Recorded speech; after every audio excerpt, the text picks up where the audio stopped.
నీరజమ్మ phone చేసి తులసిని హాస్పిటల్‌కి రమ్మనడంతో హాస్పిటల్‌కి వెళ్తుంది తులసి. మేడం, నేను హాస్పిటల్‌లో ఉన్నాను అని తులసి ఫోన్ చేయడంతో తను ఎక్కడ ఉన్నానో చెప్పి అక్కడికి రమ్మంటుంది నీరజ. నీరజమ్మ గారి దగ్గరకు వెళ్ళిన తులసి అక్కడ అర్జున్ ఫ్రెండ్ మోహన్ కూడా వైట్ కోట్‌లో ఉండటం గమనించి ఒకింత ఆశ్చర్యానికి గురైంది. నీరజమ్మ గారు మోహన్‌ని తులసికి పరిచయం చేస్తూ, "తులసి, ఇతని పేరు Mohan. Arjun personal doctor and వాడి క్లోజ్ ఫ్రెండ్" అని చెప్తుంది. "నిన్న కలిసాను మేడం. కానీ అప్పుడు డాక్టర్ అని తెలియదు" అని అంటుంది తులసి. "మోహన్, కాసేపు బయటికెళ్ళు. తులసితో మాట్లాడాలి" అంటుంది నీరజ. అలాగే అంటూ బయటకు వెళ్తాడు మోహన్. మోహన్ వెళ్ళిపోయాక నీరజమ్మ తులసితో, "నేను అర్థం చేసుకోగలను తులసి. అర్జున్‌తో నీ లైఫ్ ఎలా ఉంటుందో నాకు తెలుసు. అందరి ఆడపిల్లల్లా పెళ్లి చేసుకొని హ్యాపీగా ఉండవలసిన నీ జీవితానికి ఒక పెద్ద బాధ్యతని అప్పగించాను" అని చెప్తుండగా తులసి, "మేడం, నేను అర్థం చేసుకోగలను. మీరు దయచేసి ఈ విషయం బాధపడకండి ప్లీజ్" అని చెప్తుంది. తులసి మాటలు విని మనసులో ధైర్యం నింపుకున్న నీరజమ్మ మోహన్‌ని లోపలికి రమ్మని పిలుస్తుంది. మోహన్ వచ్చిన తర్వాత నీరజమ్మ తులసితో, "అర్జున్ గురించి కొన్ని విషయాలు నువ్వు తెలుసుకోవాలి. ఇక్కడికి పిలిపించాను. మోహన్ నీకు వివరిస్తాడు" అని చెప్తుంది నీరజ. మోహన్ తన చేతిలోని ఫైల్‌ని తులసి చేతిలో పెడుతూ, "ఇది అర్జున్‌కి సంబంధించిన డైలీ యాక్టివిటీ ఫైల్. ఇందులో అర్జున్‌కి సంబంధించిన మెడిసిన్ డీటెయిల్స్, అతను ఏం తినాలో, ఏం చేయాలో, అంతేకాకుండా ఎలా పడుకొని నిద్రపోవాలో కూడా డీటెయిలింగ్‌గా ఉంటుంది. ఎందుకంటే అర్జున్ బోర్ల తిరిగి పడుకోకూడదు. ఇన్‌కేస్ దానివల్ల కూడా అతని ఊపిరితిత్తులు నొక్కుకుపోయి ఊపిరి ఆడటం కష్టం అవుతుంది. సో, చాలా కేరింగ్‌గా ఉండటం బెటర్. మీరు చేసిన వంట తను తినకపోవడానికి కారణం అతను ఆయిల్ ఫుడ్ కానీ, ఫ్రైడ్ ఫుడ్ కానీ తినకూడదు. నిన్న అర్జున్ తాగేసి ఇంటికి రాలేదు. ఏమీ తినకుండా ఓవర్ డోస్‌లో మెడిసిన్ యూజ్ చేయడం వల్ల కళ్ళు తిరిగాయి. కారులో తనని తీసుకువస్తున్నప్పుడు మత్తుగా నిద్రపోవడంతో తనని తీసుకువచ్చి రూమ్‌లో పడుకోపెట్టాను.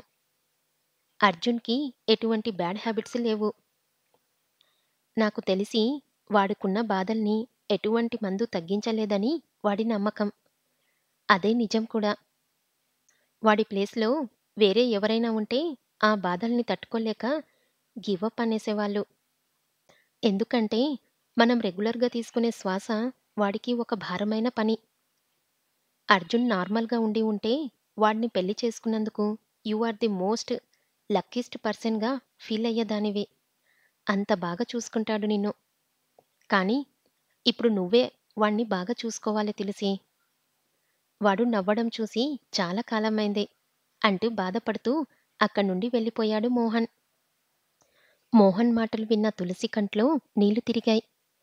నీరజమ్మ గారు కూడా కంటతడి పెట్టుకొని, "అర్జున్, మోహన్ ఇద్దరు బెస్ట్ ఫ్రెండ్స్.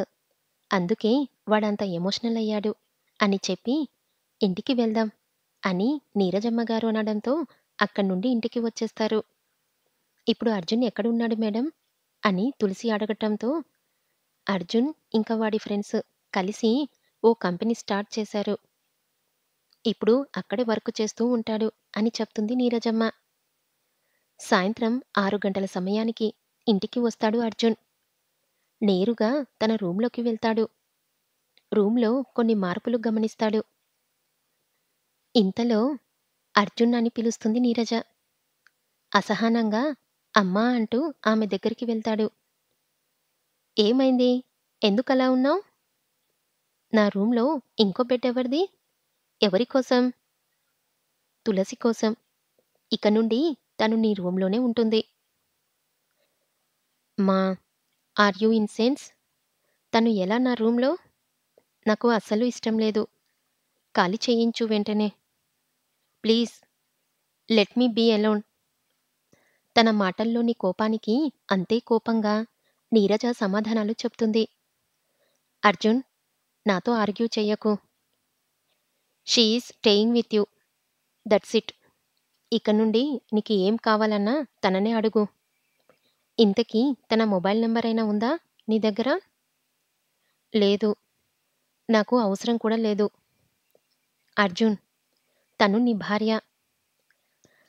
తనని ఏ పరిస్థితుల్లో పెళ్లి చేసుకున్నానో నీకు తెలుసు మామ్.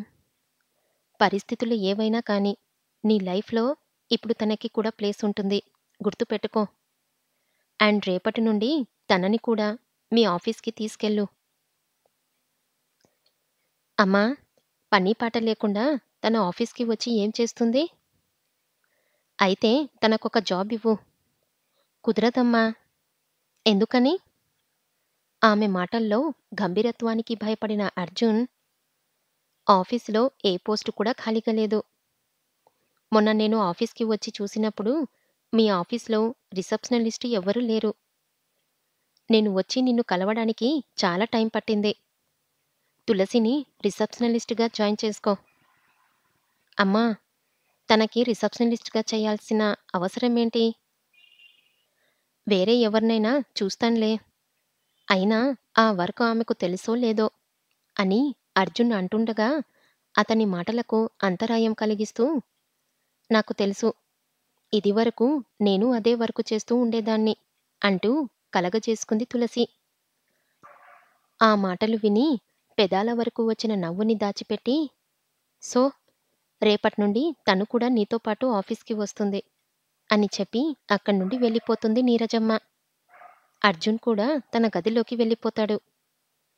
అర్జున్ వెళ్ళిన కాసేపటికి మెల్లగా రూంలోకి వస్తుంది తులసి. అర్జున్ ల్యాప్‌టాప్ ఒళ్ళో పెట్టుకొని ఏదో పని చేసుకుంటున్నాడు. మేడం గారు భోజనం చెయ్యడానికి రమ్మంటున్నారు అని అర్జున్ వైపు చూస్తుంటుంది తులసి. నాకు ఆకలి లేదు అని చెప్పు అంటాడు అర్జున్ తులసి వైపు చూడకుండానే. మీరు వస్తే కానీ ఆవిడ కూడా భోజనం చెయ్యనన్నారు. తులసి చెప్పిన మాటలు విని కొంత కోపంగా ఆమె వైపు చూసి, సరే, నువ్వెళ్ళు, నేను వస్తా అని చెప్పి మళ్ళీ తన ల్యాప్‌టాప్‌లో వర్క్ చేసుకుంటున్నాడు అర్జున్. తులసి కదలకుండా అక్కడే ఉండటం గమనించి, మళ్ళీ ఏంటి అన్నట్టుగా ఆమె వైపు చూశాడు. మేడం మిమ్మల్ని వెంటబెట్టుకొని రమ్మన్నారు అంటుంది. ఆ మాటలు విన్న అర్జున్ అసహనంగా ల్యాప్‌టాప్ పక్కన పెట్టి బలంగా అడుగులు వేసుకుంటూ బయటకు కదిలాడు. డైనింగ్ హాల్‌లో వాళ్ళ కోసం ఎదురు చూస్తూ ఉంది నీరజ. నీరజని కోపంగా చూస్తూ, వస్తా అన్నా కదమ్మా! చిన్న పిల్లాడిలా వెంటబెట్టుకొని తీసుకురమ్మని చెప్పాలా? అనుకుంటూ డైనింగ్ టేబుల్ దగ్గర కూర్చున్నాడు అర్జున్. నేను వెంటబెట్టుకొని రమ్మని చెప్పలేదురా. నిన్ను పిలవమన్నాను అంతే అంటుంది నీరజమ్మ. తన కోపానికి కొంత ఆశ్చర్యాన్ని కలిపి, అయితే ఇది నీ పనా అన్నట్టుగా తులసి వైపు చూశాడు అర్జున్. అప్పటికే భయపడుతూ అక్కడికి వచ్చిన తులసి అర్జున్ చూపులని తప్పించుకుంటూ, మేడం, రైస్ పెట్టుకోండి అంటూ నీరజమ్మ దగ్గరకు వెళ్తుంది.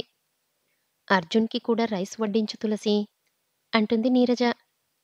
అలాగే అన్నట్లుగా తల ఊపి అర్జున్‌కి కూడా అన్నం పెడుతుంది.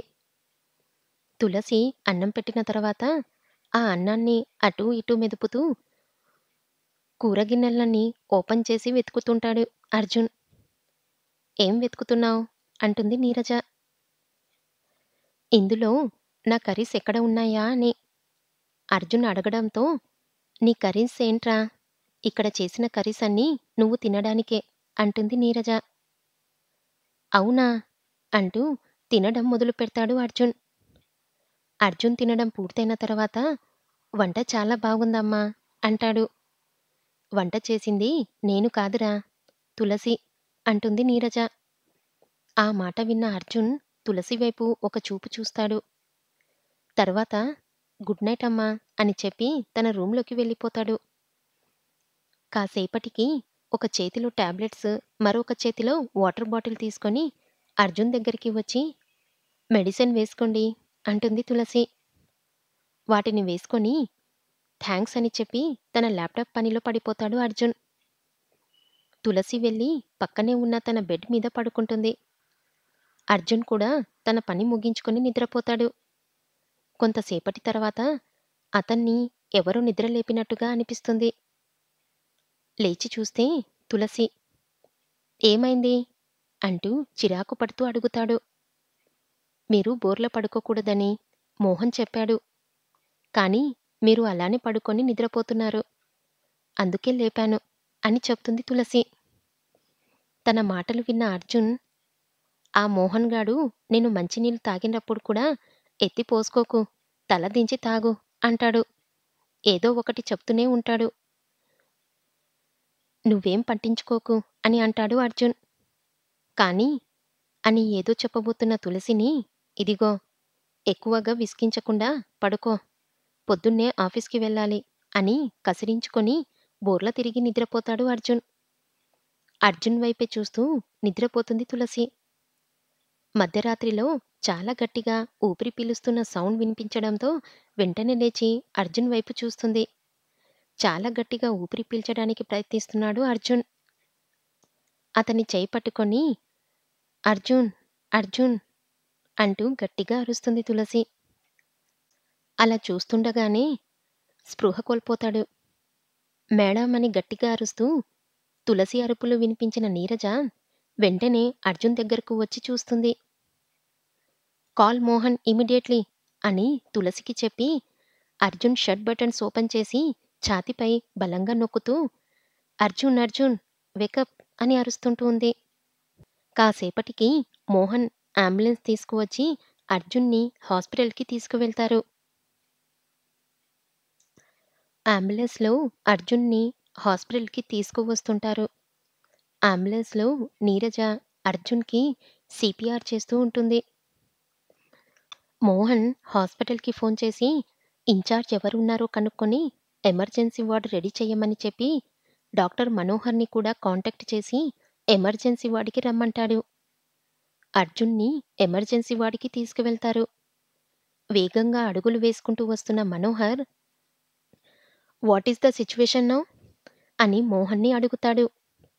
Sir, sudden brain hypoxia, breathing చాలా స్లోగా ఉంది. వెంటిలేటర్ ద్వారా బ్రీతింగ్ అవుతుంది. సిపిఆర్ ఇస్తున్నాం.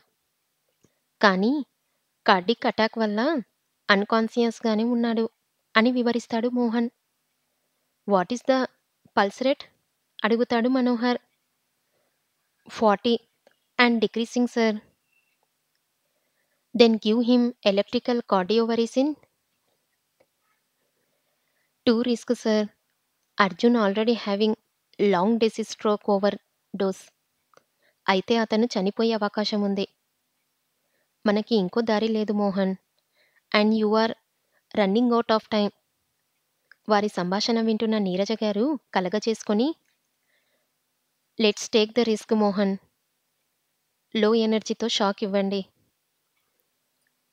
If he is not responding, energy increase చేయండి. నీరజ మాటలు విన్న మోహన్, కానీ మేడం అంటూ ఏదో చెప్పబోతాడు. తన చేతులను గట్టిగా పట్టుకొని, this is the only way Mohan అంటుంది. మోహన్ సరే మేడం అని చెప్పి నీరజ చెప్పినట్టుగా అర్జున్కి షాక్ ఇవ్వడానికి రెడీ అయ్యారు మోహన్ అండ్ మనోహర్. మనోహర్ ఎనర్జీ లో రేట్లో పెట్టి సెట్ అని అంటాడు. మోహన్ అర్జున్ ఛాతీపై షాక్ ఇస్తాడు. అర్జున్ ఆ షాక్కి ఎగిసిపడ్డాడు. కానీ ఇంకా స్పృహలోకి రాలేదు. మనోహర్ ఎనర్జీని పెంచి సెట్ అంటాడు. మోహన్ మళ్ళీ అర్జున్ ఛాతీపై షాక్ ఇస్తాడు. కానీ అర్జున్లో మళ్ళీ అదే రియాక్షన్. చివరిసారిగా మనోహర్ ఎనర్జీ పెంచి సెట్ అంటాడు. అంతకు మించి ఎనర్జీ పెంచితే మోహన్ చెప్పినట్టు అర్జున్ చనిపోయే ప్రమాదం ఉంది. మోహన్ కంట్లో నీళ్లు వస్తున్నాయి. అర్జున్కి షాక్ ఇస్తాడు. అర్జున్ స్పృహలోకి రాలేదు. అర్జున్కి షాక్ ఇస్తుండగా తలుపు దగ్గర నిల్చొని చూస్తూ ఉంది నీరజ. ఆమె పక్కన కొంత దూరంలో నిల్చొని నీరజ వైపు చూస్తూ ఉంది తులసి. అర్జున్ని ఆ టైంలో చూసే ధైర్యం లేక గుండెలపై అర్జున్ కట్టిన తాళిని గట్టిగా పట్టుకొని, "అర్జున్‌కి ఏం కాకూడదు దేవుడా! అర్జున్‌కి ఏం కాకూడదు" అంటూ ఆ దేవుణ్ణి వేడుకుంటుంది తులసి. చివరిసారిగా షాక్ ఇచ్చిన తర్వాత కూడా ఎటువంటి చలనం లేకపోవడంతో మోహన్ నీరసంగా నీరజ వైపు చూస్తాడు. ఆమె చలనం లేకుండా నిల్చొని ఉంటుంది. మనోహర్ కూడా ఇక మనమేం చెయ్యలేం అన్నట్లుగా మోహన్ వైపు చూస్తాడు. మోహన్‌కి ఏం చెయ్యాలో అర్థం కాక వచ్చే కన్నీటిని తుడుచుకుంటూ ఆవేశంగా మనోహర్‌ని పక్కకి జరిపి ఎనర్జీని పెంచి, మనోహర్ వద్దు అంటున్నా లెక్క చెయ్యకుండా అతన్ని పక్కకి తోసేసి, "అర్జున్ లేగరా" అని అరుస్తూ షాకిస్తాడు మోహన్. కారే కన్నిటిని చెరుపుకోమని చెప్పినట్టుగా గంభీరమైన ఊపిరి పీల్చుకుంటూ అర్జున్ స్పృహలోకి వచ్చాడు. అర్జున్ స్పృహలోకి వచ్చిన వెంటనే నీరజ వైపు చూస్తాడు మోహన్. అప్పటి వరకు చలనం లేని నీరజ గారు అర్జున్ కదలికను చూసి అక్కడే ఉన్న కుర్చీలో కూర్చొని ఏడ్చేస్తుంది. ఒక్కసారి సంతోషాన్ని నవ్వు కంటే ఏడుపు ద్వారానే బాగా వ్యక్తపరచగలం. నీరజ గారు అలా ఏడవటం చూసిన తులసి అడుగులో అడుగు వేసుకుంటూ నీరజ గారి దగ్గరకు వెళ్ళి ఆమె పక్కన నించొని ఉంటుంది. ఇంతలో నవ్వుతూ బయటకు వచ్చిన Manohar, "madam, Arjun pulse and breathing ఇప్పుడు నార్మల్‌గా ఉన్నాయి" అని అంటాడు. కాసేపటికి అక్కడ ఉన్న అందరూ కుదుటపడ్డారు. మోహన్ బయట ఉన్న తులసి దగ్గరకు వెళ్ళి, "ఇంత కేర్‌లెస్‌గా ఎలా ఉన్నావు తులసి?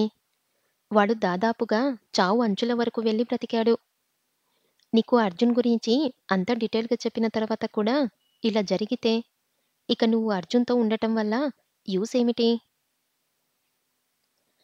మీరన్నా అర్థమయ్యేట్లు చెప్పండి మేడం" అని అక్కడే ఉన్న నీరజకి చెప్పి అక్కడి నుండి వెళ్ళిపోతాడు మోహన్. నీరజమ్మ మౌనంగా ఉండిపోతుంది. "మేడం" అంటూ నీరజతో మాట్లాడబోయింది తులసి. "నన్ను కాసేపు ఒంటరిగా ఉండనివ్వు తులసి" అంటుంది నీరజ. "నేను చెప్పేది ఒకసారి వినండి మేడం." కూర్చున్న చోటు నుండి పైకి లేచి తులసి వైపు చూస్తూ ఆవేశంగా, "ఇంకో 2 నిమిషాలు లేట్ అయి ఉంటే నువ్వు చెప్పడానికి, నేను వినడానికి ఏమీ ఉండేది కాదు తులసి. నీకు నేను అప్పగించింది ఓ పని మాత్రమే కాదు, ఒక ప్రాణాన్ని, నా ప్రాణాన్ని, నా అర్జున్‌ని. వాడికి ఏం జరిగినా నిన్ను తట్టుకోలేను. ఒక వారం క్రితం ఏదో కాంట్రాక్టులాగా పెళ్లి ఒప్పుకున్నావు కాబట్టి వాడికి ఏం జరిగినా నీ మనసుకు అంత బాధ కలగదు. కానీ నేను వాడి అమ్మని తులసి. తట్టుకోలేను, తట్టుకోలేను" అంటూ అర్జున్ దగ్గరకు వెళ్తుంది నీరజ. రాత్రంతా అర్జున్ పక్కనే కూర్చొని ఉంటుంది. నీరజ గారు అన్న మాటలకు మొదట బాధపడినా ఆ తర్వాత ఆమె అన్న మాటను గుర్తు చేసుకుంటుంది. ఒకవేళ మేడం చెప్పిందే నిజమైతే? అర్జున్ని ఆ పరిస్థితుల్లో చూడలేకపోయాను. ఎందుకు? తన ప్రాణాలు కాపాడామని ఎక్కి ఎక్కి ఏడ్చాను. ఎందుకు? అర్జున్‌కి అలా అవుతుందంటే నాకే తెలియకుండా ఈ కన్నీళ్లొచ్చేస్తున్నాయి. ఎందుకు? అనుకుంటూ అర్జున్ దగ్గరకు పరుగులు తీస్తుంది తులసి. అర్జున్, నీరజమ్మ ఇద్దరూ ప్రశాంతంగా నిద్రపోతున్నారు. అక్కడే అలానే నుంచొని అర్జున్ వైపు చూస్తూ ఉంది తులసి. పొద్దున్నే అర్జున్ మేల్కొనే సమయానికి అతని చేతిని పట్టుకొని నిద్రపోతూ ఉంటుంది నీరజ. మత్తుగా నిద్రలేచి అమ్మా అని పిలుస్తాడు. ఆ పిలుపుకి మెలకువ వచ్చిన నీరజ, "ఇప్పుడు ఎలా ఉంది అర్జున్" అని అడుగుతుంది. "నాకు బాగానే ఉంది. నువ్వు నైటంతా ఇక్కడే ఉన్నావా?" "హా! ఇక్కడే ఉన్నా." "నువ్వెందుకమ్మా ఆరోగ్యం పాడు చేసుకుంటావ్? తులసి చూసుకునేదిగా." అర్జున్ మాటలు విన్న నీరజ తులసి అక్కడే ఉందా అన్నట్టుగా వెనక్కి తిరిగి చూసింది. అక్కడే నించొని ఉంది తులసి. మోహన్ అప్పుడే లోపలికి వస్తాడు. "తను చూసుకొని ఉంటే మనం ఇక్కడికి రావాల్సిన అవసరం ఉండేది కాదుగా." తులసి వైపు చూస్తూ అంటుంది. "అమ్మా, నిన్న నాకు అలా అవ్వడానికి కారణం నేనే. తులసి చెప్పినా నేనే తన మాటలు పట్టించుకోలేదు. తనని బ్లేమ్ చెయ్యకండి. అండ్ నైట్ తనే నాకు వాటర్ పట్టించింది. అప్పుడు నువ్వు కూడా ఇక్కడే ఉన్నావు అని నాకు తెలియదు. ఆ మాటలు విన్న నీరజ పొరపాటున తులసి చెప్పింది వినిపించుకోకుండా నిన్న తనపై అరిచేశానని కొంత బాధపడింది. మోహన్ తులసితో, సారీ తులసి, నిన్న కొంచెం ఎమోషనల్ అయ్యాను. అందుకే అలా అనేశాను అంటాడు. అర్థం చేసుకోగలను మోహన్. Don't say sorry. ఏం జరిగిందమ్మా? తులసిని ఏమైనా అన్నారా? మోహన్ గాడు ఎందుకు తులసికి సారీ చెప్తున్నాడు? నిన్న నిన్ను ఆ పరిస్థితిలో చూసి తులసి కేర్‌లెస్‌గా ఉండటం వల్ల ఇలా జరిగిందని అనుకొని తనతో కొంచెం హార్ష్‌గా మాట్లాడాం. నిజానికి నేను కూడా తులసికి సారీ చెప్పాలి అని అంటుంది. లేదు మేడం, మీరు సారీ చెప్పి నన్ను పరాయిదాన్ని చెయ్యకండి. అర్జున్ విషయంలో నేను ఇంకా కేర్‌ఫుల్‌గా ఉండాలని నిన్న జరిగిన సంఘటనతో నాకర్థమైంది. ఇక నుండి చాలా కేర్‌గా తీసుకుంటాను. తులసి, నేను ఇంటికి వెళ్ళి వస్తాను. నువ్వు ఇక్కడ ఉంటావా? సరే మేడం, వెళ్ళిరండి. నీరజ వెళ్ళిపోయిన తర్వాత, సారీ తులసి, అనవసరంగా నా వల్ల నిన్ను తిట్టారు. సారీ అవసరం లేదు. కానీ ఇక నుండి నేను చెప్పినట్టు వింటే చాలు అని చెప్పి ఆరెంజ్ జ్యూస్ రెడీ చేస్తూ ఉంటుంది అర్జున్ కోసం. తులసి, నువ్వు నైట్ నిద్రపోలేదు కదా! ఇప్పుడు రెస్ట్ తీసుకో. ఒకరోజు నిద్రపోకపోతే ఏం కాదులెండి.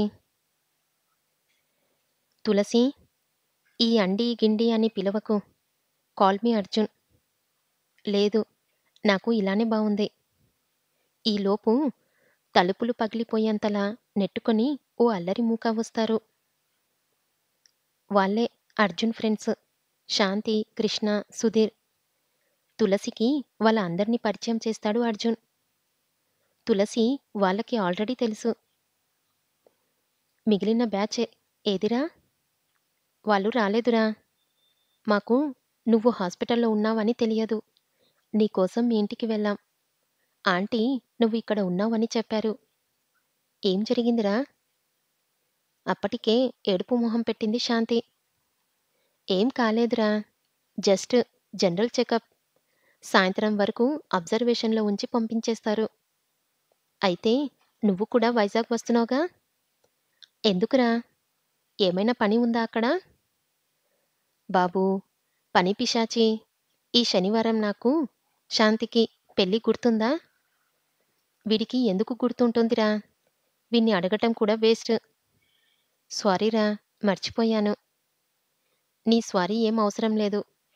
పెళ్ళికి కనీసం 2 డేస్ ముందు రారా ప్లీజ్. అది నా చేతుల్లో లేదురోయ్. ఆంటీని అడిగితే పంపిస్తుందిగా. ఆంటీ నా పవర్ ఆఫ్ అథారిటీని తులసికి రాసిచ్చింది. ఇప్పుడు మీరు అడగాల్సింది తులసిని. ఆ మాట విన్న తులసి షాకైంది. ఆ బ్యాచ్ మొత్తం వెంటనే ప్లీజ్ అర్జున్ని పంపించు తులసి అంటూ బ్రతిమాలతారు. వాళ్ళకి ఏం చెప్పాలో అర్థం కాక మేడంని అడిగి చెప్తాను అంటుంది. థ్యాంక్ యూ తులసి. పెళ్ళిలో కలుద్దాం మామ. Take care. బాయ్. బాయ్ తులసి అని చెప్పి బ్యాచ్ అక్కడి నుండి వెళ్ళిపోతారు.